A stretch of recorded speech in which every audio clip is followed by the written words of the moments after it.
Oh, yep. Meeting is now streaming live on YouTube. Great. Awesome. It's still setting it up for me. So once I see it's going, then I'll officially do the welcome.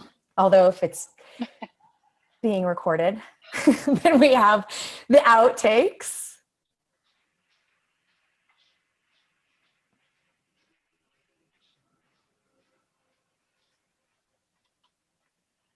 Okay.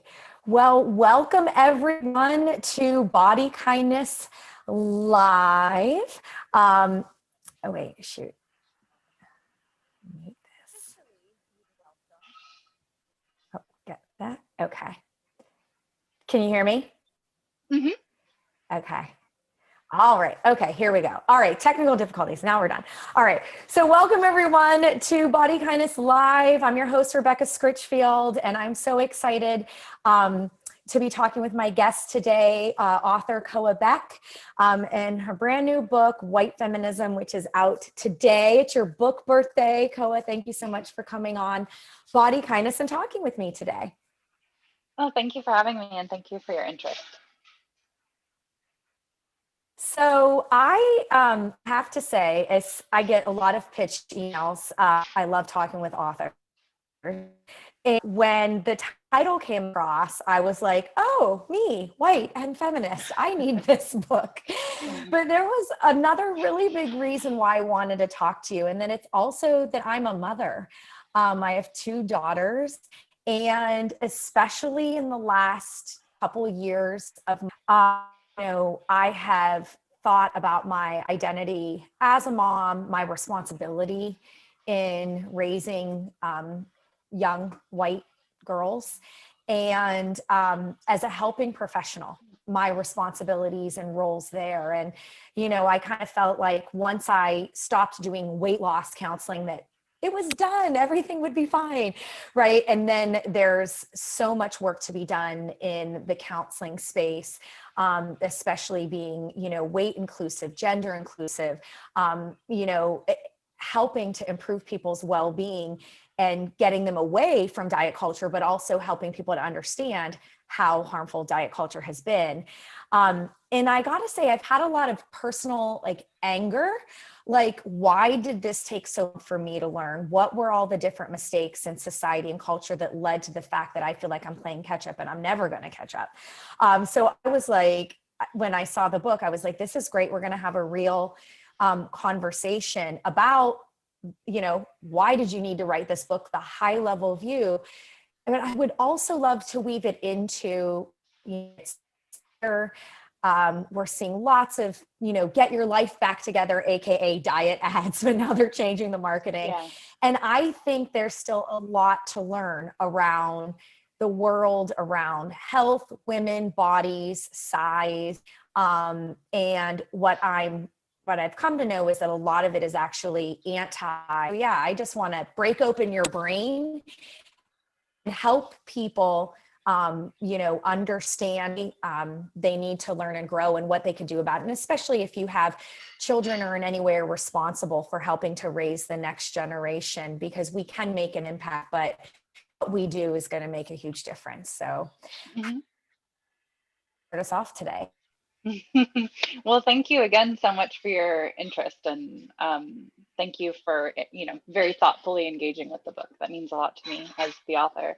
My career for the last 10 years has been in traditional women's media, so I'm very attuned to broader mainstream messages about dieting, size, quote unquote bikini bodies, all these coded terms for essentially the relentless culture of thinness. Because regardless of, I think, how our words change regarding health or wellness or women's health, or as you were just saying, get your life back together, the ethos is still there, and that we're still talking about the default of a very skinny frame, and aspiring to have a very thin body, and how that should be paramount to you as a woman. But I think that goes farther in terms of like being a mother and like being a spouse, and also just being like a valuable person in the world.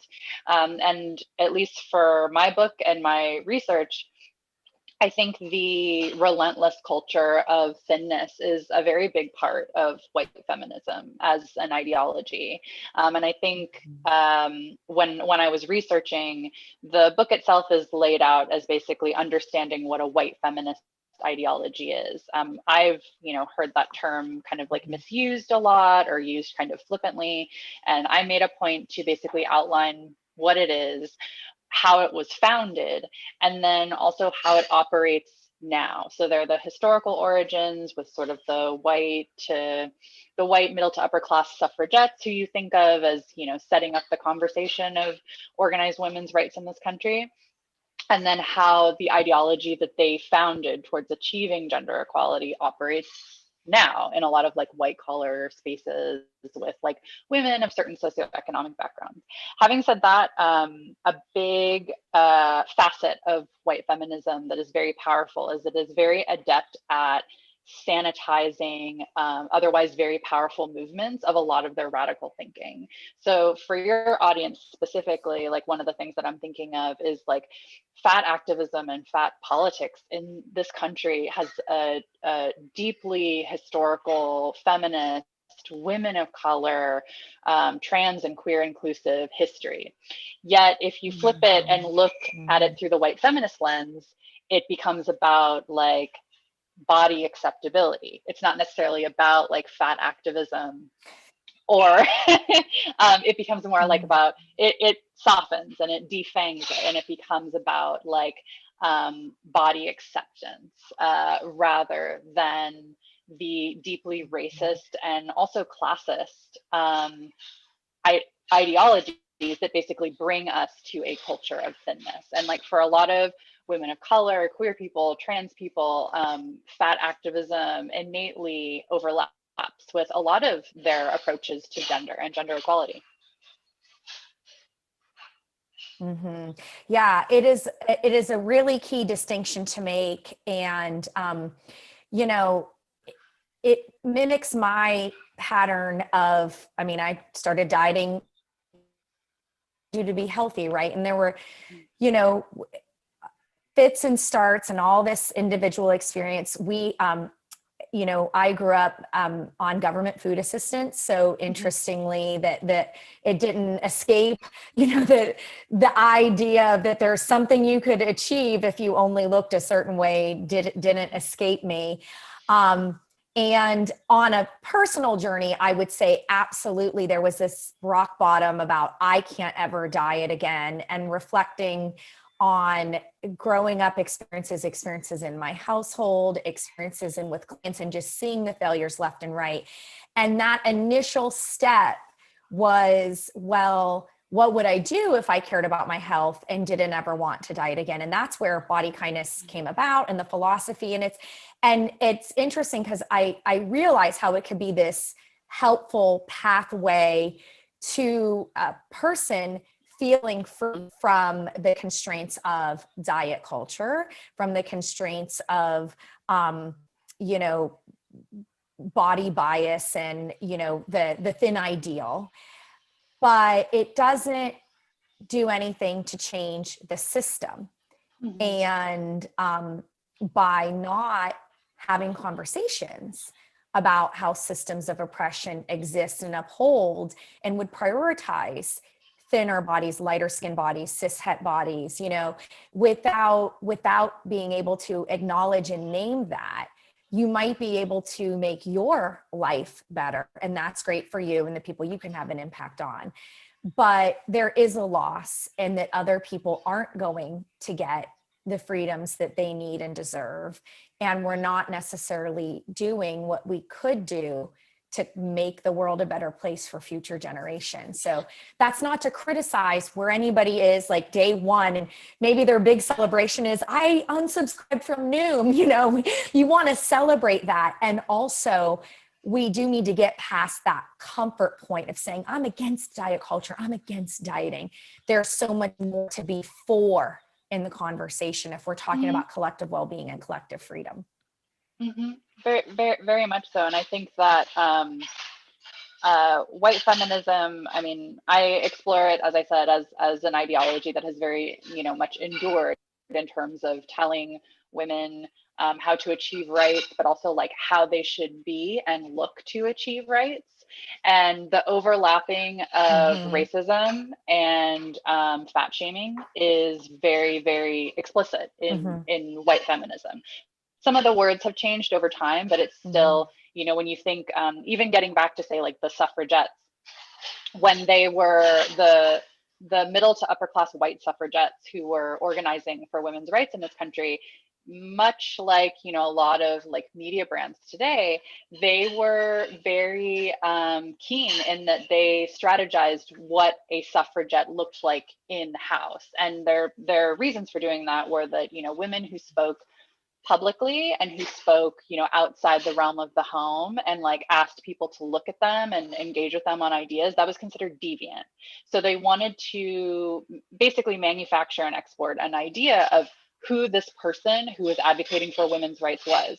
And they were very clear in their homogeny of this image that, this was a very thin, white, middle to upper class woman who aspired to heterosexuality, who aspired to be a wife to a man, who aspired to have children.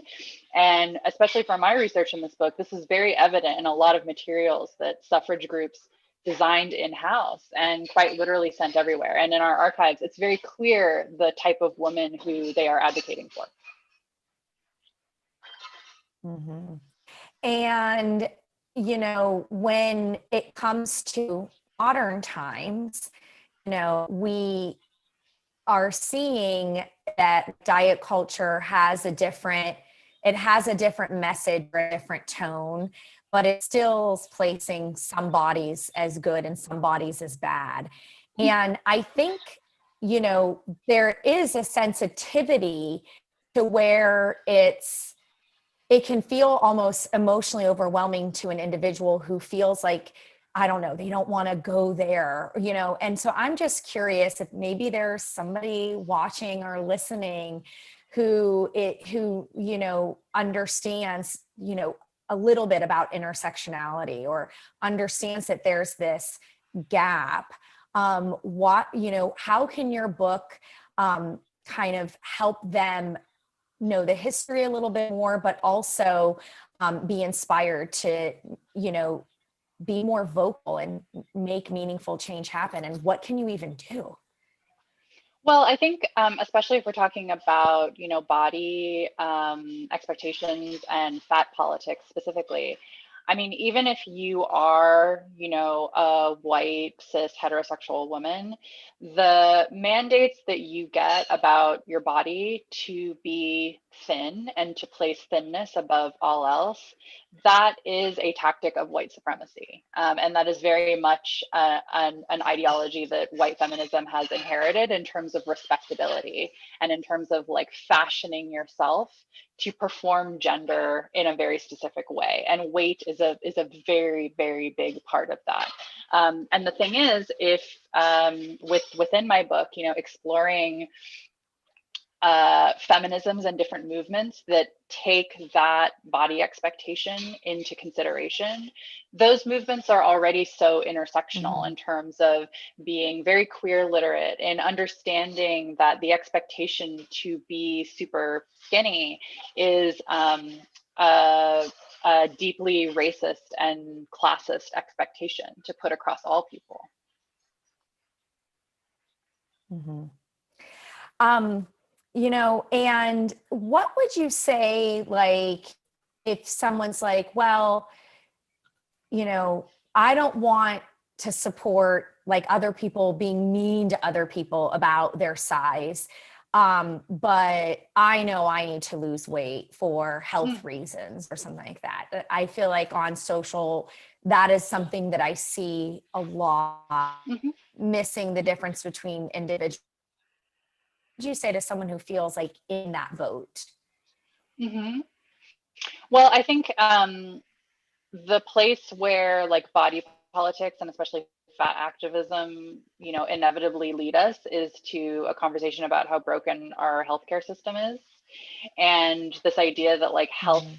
and weight have been fused as one thing, whereas, you know, anybody who has really been reflective with a doctor or had access to a doctor or, you know, spoken at length about their situation, weight can be indicative of some things, but it's certainly not a shorthand for somebody's health.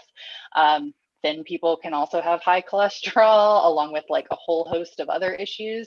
So weight is not a shorthand of that. But I think in terms of thinking individually, I think the better response is to think more collectively in terms of like what this standard does to other people in terms of their own accessibility to healthcare, their own ability to basically, you know, purchase food that is healthful, their own access to clean water, their own Mm-hmm. access to affordable housing, rather than necessarily see it only through the lens of yourself. Yeah. Yeah. And I think that, you know, allowing that idea from individualism to collectivism, right, is, you know, stepping away from white supremacy, right? So even Mhm. people understanding that we are so self-focused and, you know, self-care focused, right? One, because we don't think about caring for our collective well-being at all. Mhm. And that is also inherently broken. And so, but Mhm. part of making that shift of understanding that what you have, the tools and resources you have to care for yourself, um, you know, we can have a gratitude for what we have and do the best we can for what we have, but to be able to use empathy and stop and think about who might else be there who I don't know what resources they have and what assumptions might I make that I don't even challenge about other people just because of what I've been conditioned to believe, and just challenging, I think, our own thoughts could be a real helpful beginning step for folks. One of the things I loved about your book was all of part 3, The Winds of Change, which I do want to talk about before we the chapter, the last chapter in your second part, what the privilege disclaimer doesn't accomplish.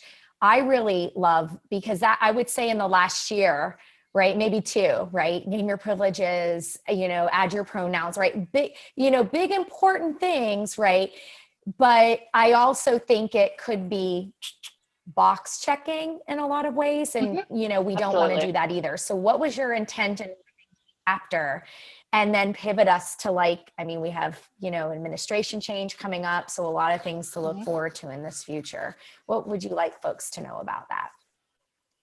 Well, one of the reasons I wanted to explore the privilege disclaimer in the book is that in my own life and in my own navigation of, you know, structural power, I have watched privilege become a way to deflect criticism. So as opposed to, you know, changing actual policies or ways in which people are hired or not hired, or in my career, like the type of coverage that gets certain resources, you just say like, oh, you know, we're very privileged, obviously, and then it becomes a way to not actually evolve or change.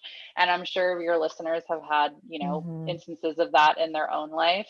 um, I think it's a big sort of insulation tactic of white feminism as an ideology, that you can just say that, and the bar for, you know, racial or class literacy is so low that like that's seen as, you know, this somehow like great effort or accomplishment that you've been able to see that while doing nothing. um, so I think it's Mm-hmm. important, especially for readers of my book, to be aware of that and to be aware of how that functions, especially in real time between two people in a meeting, with other women you're organizing with, you know, with other people you meet in your life and want to work with, you know, either politically or in a group or a union or what have you. In terms of the way forward and like to course correct for white feminism, I do in the third part of the book lay out what I think needs to be the priorities going forward for, you know, a different movement of feminism, whatever shape that takes. And I think that for so long, white feminism from the beginning has really concerned itself with luxury. and having more as an individual, and having, better recognition and accolades. And one historian I quote in my book, she says it really succinctly: power, prestige, and money. And I think that we have to start over, in the sense that for so many women, feminism is about basic needs. And so I lay out a sort of like blueprint, if you will, in which, we start with things like food security, because so many women in this country are food insecure because of patriarchy. It's a whole patchwork of things that has basically made it so their homes are food insecure. And then from there, affordable housing and shelter and clean water. And then, we get to things like the justice system and, education, small business, which are things that white feminism just kind of like cuts to right away, without considering that so many women do not have their basic needs fulfilled. I think it was Jacqueline Friedman who I first heard faux empowerment, which is it. I noticed the faux empowerment in your research and writing this amazing book, but it's just like, it's when you can notice that there's something that is marketed or sold to you as this is power, right? Without actually the exchange of real power taking place. And I think that when you can notice that in your own life and expand it to, like, I love the idea and the necessity of saying it is about being for all women and starting with the most basic human needs. COVID, I mean, we're still, I don't even know if I can say, are we halfway through? I don't even know. I'm watching the vaccine roll out and like a bit, frustrated because I'm on the first list in the DC area as a healthcare provider and I still can't get my appointments. But alas, yay, vaccine. But the much bigger thing I started seeing early on, I was following job losses, and it was very clear who was predominantly losing the jobs, and it was not white women. And so I fear that, feminism is going to be set back. I don't even know. You probably have a better idea than me, but for generations, like, what's the fear around COVID and what's happening, and what do we need our administration to do, or what do we need to do as organizers to turn the ship around given the global pandemic? I'm happy you asked that, because I literally just published an op-ed in Time on this exact topic, and I actually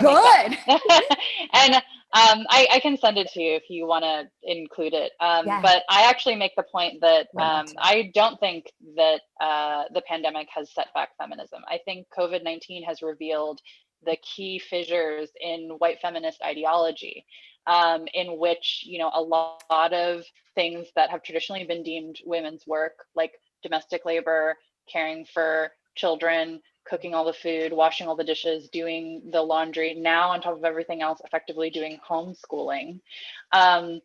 These are things that have never been baked into white feminist understandings of gender equality. And so it's actually just revealing the places where white feminism has not evolved. And I make the case in the op-ed that in 2019, our now Vice President-elect Kamala Harris, she introduced the Federal Bill of Domestic Workers' Rights, which would basically ensure that domestic workers, the people who do care for your children and your in-laws and maybe your parents and clean your home so that you are able to go out and make money for your family, that those women have protections as their job as well, that they perhaps have avenues to health insurance, that they are only allowed to work a certain amount of hours, that they get paid time off. I think it's really telling that in my career, specifically in covering gender and attending like lots of, empowerment conferences and everything, I have yet to be at a discussion that's sponsored by, some company where they're like, hey, like, here's how to make sure that you're not exploiting your nanny. Here's how to make sure that she gets vacation time. Here's how to make sure that she gets paid time off. Here's how to make sure that, like, if her child has an emergency, she can go be with that person. I have never seen that. So I think that bills like the Federal Bill of Domestic Workers' Rights, these are the way forward, and this is the way out of white feminism. Policy. Hmm. And that means electing leaders who are willing to do the job, which is a whole other conversation given the razor thin two uncomfortable margins for me of the outcome. And as we're recording this on your book birthday, we're waiting on Georgia. And I was also thinking of the Twitter. I was up a little bit last night. I saw some little Twitter storm with Meghan McCain talking about advocating for paid family leave. It's like, well, now that I've experienced it, I understand better. Yeah. So there was just a lot of criticism around, you need to have the empathy before you've had it be your personal experience. And I think that really ties into what we're all asking, people who care about creating a better world, to do, right? To identify as a feminist. But it sounds like, what this book is going to do is help people understand what the white feminism ideology is, that anyone could have it, but there's a way to understand, spot it, and unlearn it so that you're not practicing in the ideology. And in doing so, you'll make the world a better place and create a better future. What more could you ask for? I very much thank hope. you so much for. I was just going to say, I very much hope so. and also, Yeah. I would really also like your listeners to know that, the circumstances you're in right now with, your children and your family, and the burnout and the relentless exploitation of your own labor as a mother and as a spouse, and, potentially as somebody who does not have children, but is a caregiver, that is a white feminist failure. And white feminism is an aspirational fantasy. It was never designed to actually solve the problems that you're dealing with right now in your own home. It is. When I was hearing you talk about that, I was like, I wish you could see a picture of my whiteboard that I had to organize and the grandma zooms and everything, because my kids are distance learning 6 and 8. Yeah. And back to, I'm just like, oh, we can name our privileges, but there's more. But just the things that seem so simple, and the thoughts in the mind and the organizing, and it is stressful. It's a lot of burnout. And I would say, I guess, to hold space for that compassion of, it's okay to struggle. It's okay to not be okay. And I think, to your point, when you're feeling like, I suck, why can't I do this? Right. That what you're trying to say is that the system has failed you, and that the Exactly. ideals of white feminism has set this up so that everything would land on you. And what you're experiencing now is a sign of urgency that we need to clean it up. Very much so.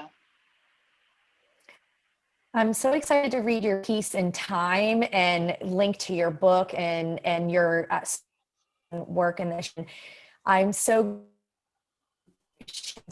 today for this book. It truly is going to make sure that I do what I need to do in my own mind and in my counseling work, and as a mother myself, take meaningful steps and create positive change in the world. And that's also how it gets done. I might never be a politician, but I vote, right? And I like to talk. So there you go. I will do my part based on all the labor and effort and wisdom you put in this book. So gratitude from the bottom of my heart. Oh, thank you very much. And I hope you have a very safe and healthy New Year, as do all of your listeners.